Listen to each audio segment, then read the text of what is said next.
சங்கீதம் 81. நம்முடைய பலனாகிய தேவனை கெம்பீரமாய் பாடி யாக்கோபின் தேவனை குறித்து ஆர்ப்பரியுங்கள். தம்புரு வாசித்து வீணையையும் இனிய ஓசையான சுரமண்டலத்தையும் எடுத்து சங்கீதம் பாடுங்கள். மாதப்பிறப்பிலும் நியமித்த காலத்திலும் நம்முடைய பண்டிகை நாட்களிலும் எக்காலம் ஊதுங்கள்.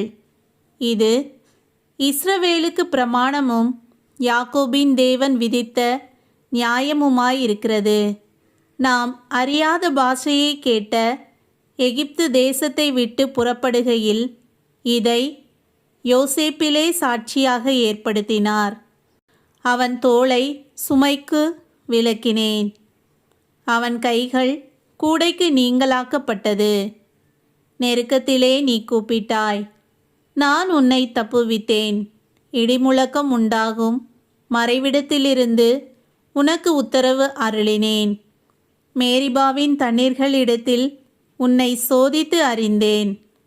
என் ஜனமே கேள், உனக்கு சாட்சியிட்டு சொல்லுவேன். இஸ்ரவேலே, நீ எனக்கு செவி கொடுத்தால் நலமாயிருக்கும். உனக்குள் வேறு தேவன் உண்டாயிருக்க வேண்டாம்.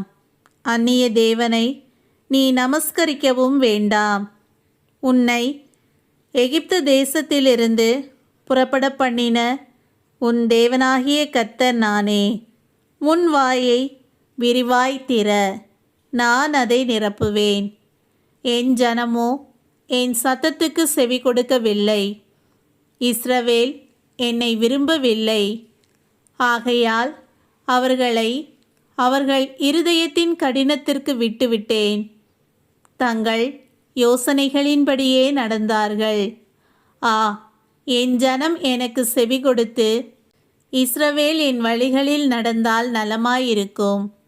நான் சீக்கிரத்தில் அவர்கள் எதிராளிகளை தாழ்த்தி என் கையை அவர்கள் சத்துருக்களுக்கு விரோதமாக திருப்புவேன்.